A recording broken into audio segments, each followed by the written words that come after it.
What if I told you that the majority of people today aren't failing due to a lack of talent, but rather because they've given up their mental toughness? Consider this. We scroll mindlessly, we compare, we envy, and then wonder why we feel exhausted, stagnant, or lost. We pursue comfort, yet we're fatigued. We shy away from pain, yet endure quietly day after day. Here is the bitter truth. Convenience is quietly killing us. Struggle, bitter as it tastes, has within it the seed of true power. And here is the irony. This isn't some new revelation. The ancient Stoics discovered this insight far earlier than smartphones, social media, or self-help authors. Marcus Aurelius, history's most renowned Stoic philosopher and Roman emperor, wrote one time, "You have power over your mind, not outside events. Realize this, and you will find strength." That is not a nice statement. It is a tool, a state of mind, a means of moving through hell and staying intact. Stoicism is not a guarantee of an easy life. It provides you with something better, the means to become impenetrable. In this video, we're digging deep into 8 ruthless Stoic laws that will make you toughen up and challenge you to develop. Mentally, emotionally, and spiritually, no fluff, no rehashed motivation. Just hard, hitting realities, tested by the fires of ancient Rome, still cutting edge and current today. But first, I need you to take a pause and make a decision. Don't play this like background noise. This isn't another motivational clip to half. Here, this is your wake-up call. If you are serious about leveling up, hit the like button now. Leave a comment when a point lands. Share this with someone who needs it, and whatever you do, don't skip ahead, because even missing one law could cost you the clarity or courage you'll need when life hits hard. Okay, let's start. Law 1. Embrace discomfort like a friend. We're all programmed to flee from pain, but the Stoics thought the opposite. Run towards it with your eyes open. Reflect on your biggest moment of growth. Did it occur when life was comfortable, convenient, and stress-free, or did it occur when life punched you in the face and you had no option but to get up or remain broken? Marcus Aurelius faced wars, betrayal, and illness, but he governed with serenity. He did not flee from pain. He invited it as his instructor. He wrote, "The impediment to action advances action. What stands in the way becomes the way." That is not poetical nonsense. It is law. Every challenge is an opportunity to hone your will. Every setback, a test of perseverance. Every failure, a lesson in endurance. Modern life says, avoid pain. Stoicism whispers back, train for it. That cold shower, a test. That tough conversation, a path. That workout when you're tired.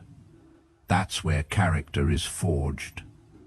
Seneca, another Stoic, slept on the floor, ate plain food, and wore tattered clothes, not because he despised himself, but because he was conditioning himself. Why? So that when life took comfort away, he wasn't surprised. He was prepared. Here is the truth. Pain isn't your foe. It is your mirror. It reflects to you who you are and who you are becoming. Avoid small aches today, and tomorrow you'll see a bigger pain. But walk willingly through the fire, and you'll find freedom. From today forward, view discomfort as your sparring partner.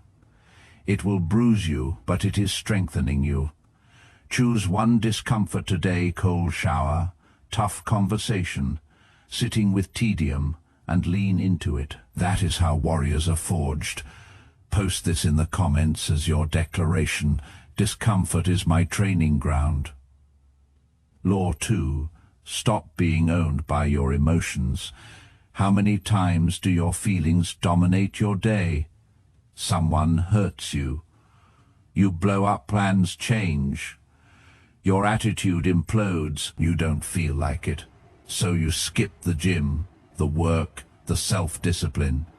It is not you alone. It is us all.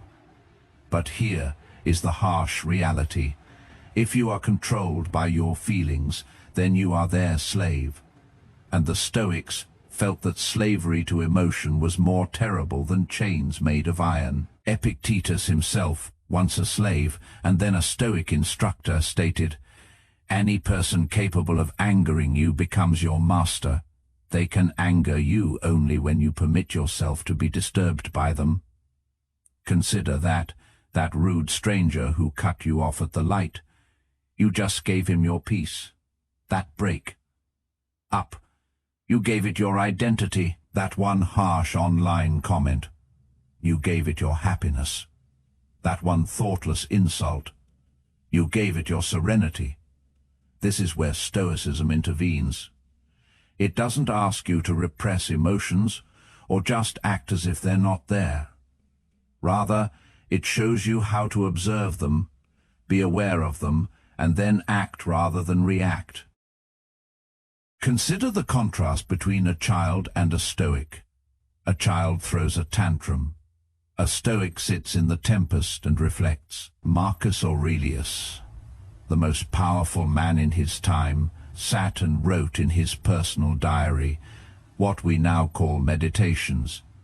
If you are distressed by anything external, the pain is not due to the thing itself, but to your estimate of it. And this you have the power to revoke at any moment. That is actual power, the power to choose what is worth your energy and what is not. But here is the difficult part. That means you can't blame anyone any longer. You can't say, "He made me angry," or "She destroyed my day." Because the thing is, the response was always yours to make. Now here is the good news. You can always make a different choice. You don't have to be a slave to your feelings. You can be angry without blowing up in anger. You can be afraid and still take action. You can be sad without being consumed by it. That is not weakness. That is emotional strength. That is Stoic freedom. So here is an exercise. The next time you get triggered, stop, don't react, breathe. Ask yourself, is this feeling helpful now? Then answer with purpose. This isn't about being mechanical. It is about being mastered.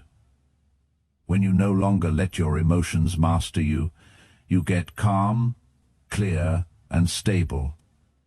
People notice. You are not blown around by every criticism or failure.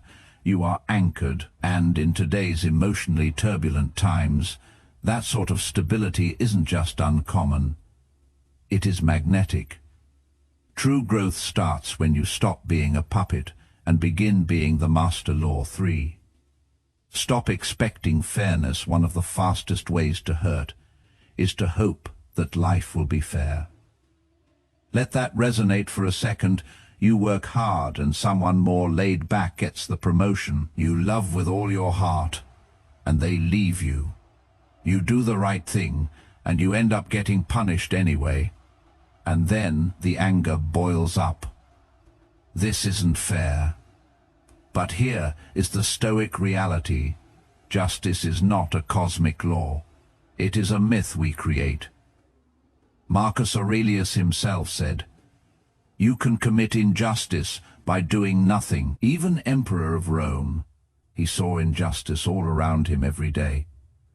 But rather than drowning in anger, he rooted himself in one principle. Life isn't about justice. It is about resilience. The Stoics anticipated pain, loss, betrayal, and change, and because they anticipated it, They were prepared for it. Fairness is a wonderful concept, but it can also leave you vulnerable if you hang on to it too hard. When we weep, it is not fair. What we are really saying is, I don't like this, and I don't want to handle it. But here is the law. You don't grow by anticipating fairness. You grow by acknowledging reality and going forward anyway. Search your surroundings. Bad things do happen to good people. Evil persons do win sometimes. Hard work is no guarantee of reward. That is not being negative. It is being realistic. And here is the difference. The average person waits for justice. The Stoic develops inner strength so formidable that nothing on the outside can shatter them.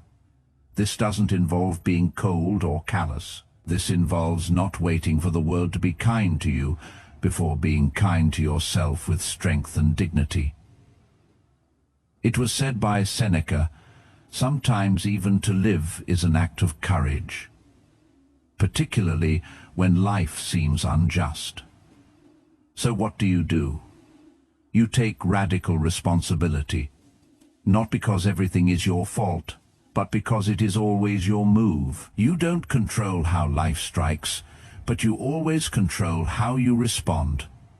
That response, calm, grounded and warrior-like, is what makes you unstoppable. Fairness isn't promised, but freedom is earned, one powerful choice at a time. Law 4. Focus on what you can control.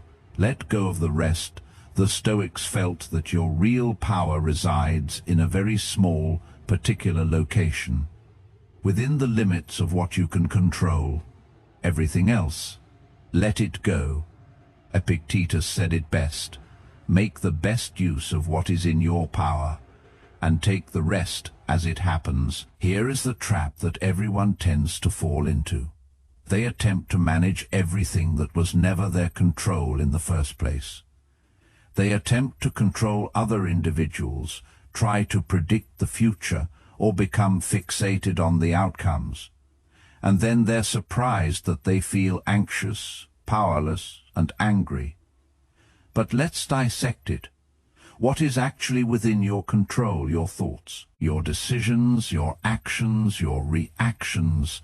That is all. Everything else, other people's thoughts, luck, unpredictability, is beyond your control. You can't dictate the weather, but you can dictate what you wear. You can't dictate whether or not people like you, but you can dictate how you handle them. You can't dictate the economy, but you can dictate how much you learn, spend, and prepare. That shift in attention is enormous. It returns your power to you rather than dispersing it among 100 things you can't alter.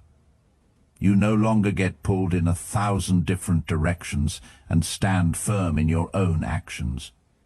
Imagine you're at sea, in the middle of a storm. The Stoic doesn't scream at the wind. He grabs the wheel and navigates the ship. That's why he stays calm when others panic, focused when others complain, disciplined when others drift. It's not about pretending the outside world doesn't matter. It's about deciding what deserves your attention. And here's the truth. 90% of what people stress about is completely outside their control. Practice this easy exercise. Whenever you feel stressed, ask yourself, is this under my control? If yes, do something. If no, release it. Easy. Not always. Simple. Yes, powerful. Absolutely. Marcus Aurelius summed it up best. You have power over your mind, not outside events. Realize this, and you will find strength. When you become immovable, not because you control everything, but because you are in control of yourself, regardless of what comes your way. Law 5. Practice voluntary hardship in order to create indomitable will in a comfort.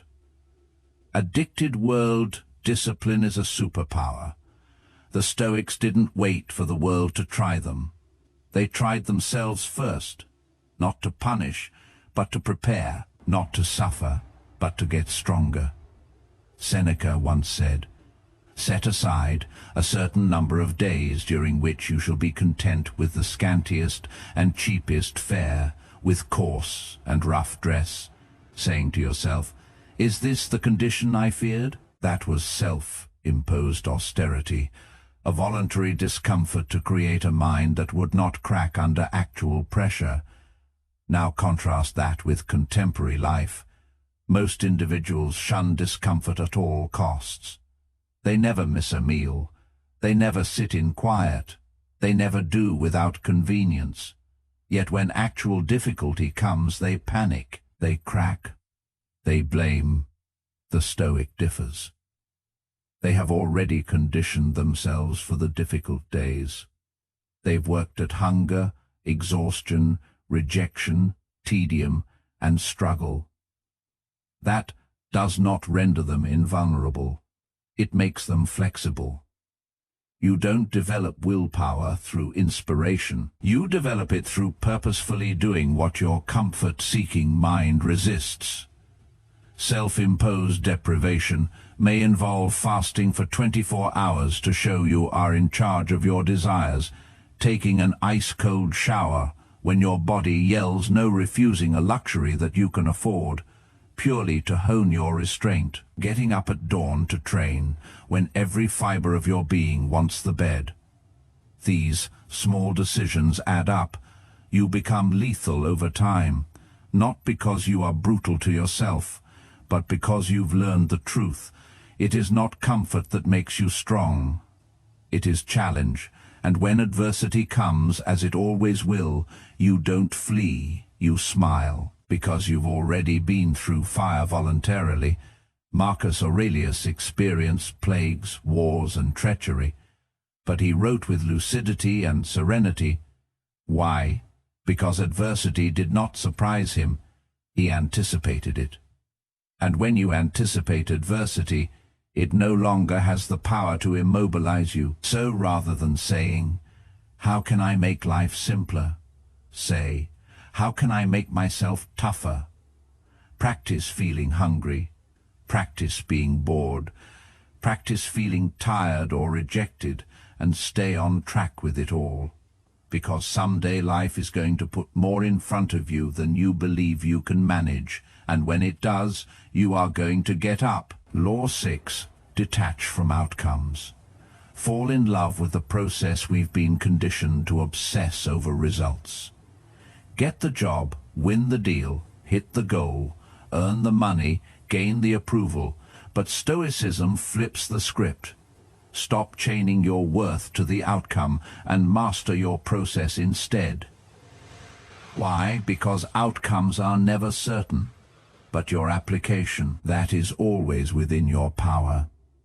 Epictetus put it simply, freedom is the only worthy goal in life. It is won by disregarding things that lie beyond our control.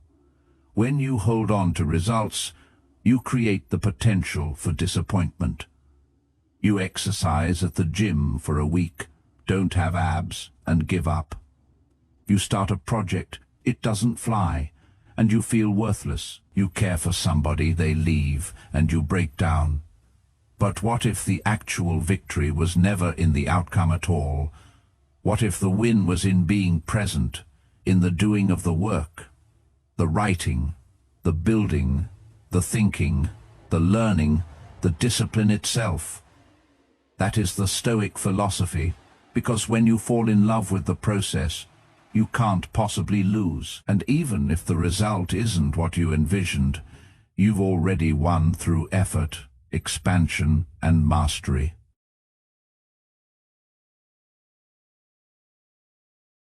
And here's the paradox. The moment you stop obsessing over the outcome, you often achieve more.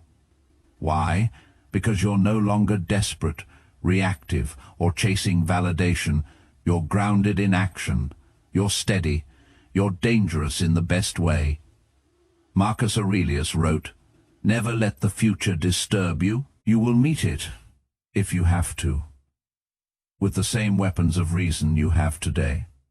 Translation: quit letting what-ifs dominate your mind. Center yourself on what you can do now, with courage, with purpose, with presence. If you are a writer, write to hone your thinking, not for virality. If you are an athlete, train in order to command your body, not only to win prizes. If you are creating, create for pride in the work, not merely for applause. When your value is bound by outcome, you are breakable. When your value is bound by discipline and intention, you are unbreakable. Here is a mental adjustment. Be present as if the result is already achieved. Play the game as if the win is in the execution. That way, no matter whether you lose or win, you've already emerged victorious, because you showed up. Number 7. Accept death to live with urgency and intention. Most live as if they have an eternity. They procrastinate, put off dreams, hold on to destructive habits, and remain stuck in toxic relationships. The Stoics did not fear death. They utilized it as a wake-up call. Marcus Aurelius penned, "You might leave life right this instant. Let this decide what you do, what you say, and what you think." That is not morbidity. That is freedom. It is the reminder that life is brief, and each wasted second is lost forever. Consider it. You don't get to keep putting out the phrase, "I'll do it later." You don't get to bank on tomorrow always being available. The Stoics had a practice called memento mori. Remember, you will die. Not to be morbid, but to remain focused, in the moment and intentional. When you recall your time is short, you end doom, scrolling for hours. You end being caught up in senseless arguments. You end settling for mediocrity. Instead, you begin creating, loving, and progressing. Today, not tomorrow. Seneca said it best. It is not that we have a short time to live, but that we waste a lot of it. You can't dictate how long you will live, but you can dictate how deeply you will live. The most lethal lie you can hold on to is, "There is plenty of time." There isn't. That danger you are shying away from, that goal you are delaying, that person you have to forgive. This is your time. Not next week, not next year. Now a Stoic does not shun death. He stands in front of it and says, "You won't catch me sleeping on my life." That realization does not make you nervous, it makes you alive, because the individual who recalls death tells the truth, loves freely, works with urgency, and ceases to fear failure. Why? Because the biggest failure is an unfulfilled life. Live like you are on borrowed time, because you are, and when you do, you'll exude purpose, intensity, and strength. People will sense it, and more significantly, you'll sense it. Number 8. Be a warrior for virtue, not approval. Let's get real. Most of us live for attention, applause, and likes, but a Stoic doesn't pursue validation. A Stoic pursues virtue. Marcus Aurelius taught, "Just that you do the right thing, the rest doesn't matter." That is to say, living in honor even if nobody sees it, telling the truth even when nobody applauds, keeping your word even when it hurts you, training hard even when nobody's watching. That is virtue. That is unbreakable strength. That is how you forge a soul that can't be purchased. Now, here is the test. The right thing is often the hard thing. It is harder to tell the truth than to lie, harder to be real than to be counterfeit, harder to stand up alone than to seek validation. But each time you pick the hard thing over the easy thing, you hone your edge. You become a person your future self admires. You create an identity nobody can take from you. Seneca penned, "I will regulate my life and conduct as if the entire world were to observe the one and read the other." That is real power, not the power of popularity, but the power of principle. That is a life that doesn't fall apart when things get tough, because it is grounded in integrity. Where the world is driven crazy by all appearances, the Stoic is real. Where the world is filled with constant din, the Stoic remains tranquil. Where the world is all about performing and pretending, the Stoic is sincere. You wish to be invincible? Then don't live for applause. Live for your principles. Live so that if everything were to be taken from you, status, wealth, fans, you'd still hold your head up high, because here is the irony. The minute you become unattached to the crowd, you turn into the exact person people are attracted to. Be the fighter for right.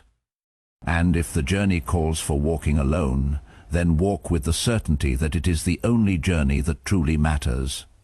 And if you are still reading, it means something deep inside of you is prepared to grow, prepared to let go of distractions, weakness, and emotional turmoil, and step into something more, not perfection but power, not control over others, but mastery over yourself. That is the Stoic way.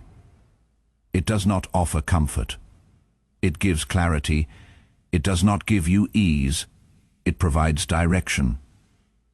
It does not simplify life, but it gives life a sense of purpose, even when the world around you is crumbling. Marcus Aurelius, Seneca, Epictetus. These men did not pen their works for the age of ease. They wrote so that they might survive storms, betrayals, wars, and even death with character. They taught us that true strength is not found in muscles, riches, or power. True strength resides in the individual who upholds his word, in the one who stands unmoving in the face of fear, in the soul who selects what is right, particularly when it is the difficult choice. And this is the truth. You don't have to wait for the ideal moment. You don't require limitless motivation. You don't require permission. You simply need to start. Now condition your mind. Anticipate adversity, unattach from results. Stay true to your principles. Live as if your time is limited, because it is. And that is the beauty of it. You don't require applause. You don't require praise. You don't even require understanding. Because when you walk the Stoic way, you become unshakable from the inside. And that sort of strength, it is uncommon, it is authentic, and it is yours. So here is your challenge. Write this affirmation in the comments. I am becoming unshakable day by day. And if this video spoke to you, if something in here ignited, if you felt a truth you can't deny, don't hold it back. Like this video, comment your go-to law. Share it with someone who is on the path too. And subscribe, because we're creating a community of thinkers, warriors, and actual ones who desire more than just noise. They desire to live with intention. And don't forget, don't skip the tough stuff of life. Every battle is practice. Every trial is metamorphosis. Keep arriving, keep opting for strength, and don't quit until you are unstoppable.